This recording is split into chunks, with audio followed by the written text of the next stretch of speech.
What's up, friends? Welcome to my channel where we're doing music covers, original music, album reviews, song reviews, reactions, tier lists, whatever the day calls for. If you like what you see here, please subscribe to the channel. If you have content on here, I'll subscribe to you as well. I am all about supporting up-and-comers on here. My original music can be found at robcary.bandcamp.com. As of now, I have one album to my name called Communication. It is quite a few years old now, but I am finally working on the follow-up to that record. It's called Ugly Living, and my first studio session to begin the process of recording that album actually begins on Monday, March 11th. What a great way to spend 3/11 Day. I have been putting up self-performed little snippets of bits and pieces of parts of songs that are going to be on the album. Anybody who's been checking those out, I have so much gratitude. Thank you so much. Today we are checking out the brand new track, Neurogenesis, from the project of Aaron Marshall called Intervals. And this one is especially exciting because it comes with an album announcement. It's been a minute. It's called Memory Palace. I really hope that with how expensive it's getting to print like CDs and vinyls and stuff, that it's not like a pre-order only kind of deal. Because I got the last album he came out with, Circadian, on vinyl. It has a pretty cool splatter design too. I really like this album. And I hope I can get my hands on this upcoming one, because I'm not really in a position to pre-order an album right now, but I know it's getting expensive to print these things, and I was actually able to snag Circadian a good bit after it was out already, but it's been out for a minute, and I'm excited to hear some new music. I watched an interview with the bassist about some of the things that Aaron has planned with this upcoming record, and I feel like this track is going to be a bit more ambitious because he's pairing up with Koan Sound, which is an electronic duo. So I'm expecting to hear like some EDM stuff probably in here. And when it's done well, we've heard these two genres fused together enough times from various bands that when it's done well, it sounds really good. I've been a fan of this band from day one, and unfortunately, I'm kind of pressed on time, so this intro isn't going to be quite as extensive as when I reacted to Mnemonic. That's what we had last time around with these guys, and that track, it was very much intervals by the numbers at this point, but it got a ton of replay value for me. It's very catchy, technical, songwriting is strong, everything I've come to expect from Aaron Marshall. So let's not waste any time here. Let's just get into it.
Dude, that was so good. I think this is going to be my first 10 out of 10 rating of 2024.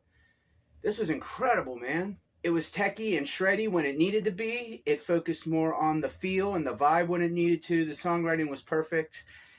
I thought that the guests, the electronic duo, were going to have more of a part in all of this, where they just kind of were providing like atmosphere and electronic beats in certain parts. But either way, man, I was just loving this. Like, I'm honestly not really having the best day right now. I'm not going to lie, but hearing that just fucking put a smile on my face right away. Like, that was incredible, dude. And again, it's what you've come to expect from the band. There's a very familiar vibe here, but this one is definitely a standout track. When I did the reaction for Mnemonic, at the end of it, like, I had a little bit of extra time to make a longer reaction, and I listed my top 10 interval songs. I can't even remember what all of them were in whatever specific order, but I might knock one of those off and add this one to that list right away. First listen. Like, I didn't need to listen to this a couple more times. Like, when I did the reaction for Mnemonic, I think I gave it like either an 8 or a 7.5, and I liked it a lot, but I think it needed room to grow. There's no growing room needed here, man. This is just what they do at the absolute best. I love Aaron's orange guitar that he's using here. All the instruments are super fucking rad, man. I had a good feeling about this song before I even turned it on. Just something told me I'm about to hear a banger. And like, as soon as it started, I already knew I was going to love it. I just knew it. And all the imagery is really cool. The video is cool. Everything about this, I loved it, man. I'm so ready for this record. If I had more to say, I'd say it. 10 out of 10. And I haven't given many things a 10 out of 10. Like, this is perfect. I don't see any room for improvement here. No growing room needed. Grabs you instantly. And this is just Aaron bringing his songwriting best. This could have fit right in on Circadian, just continuing this sound that he has now. And I loved it, man. I loved it.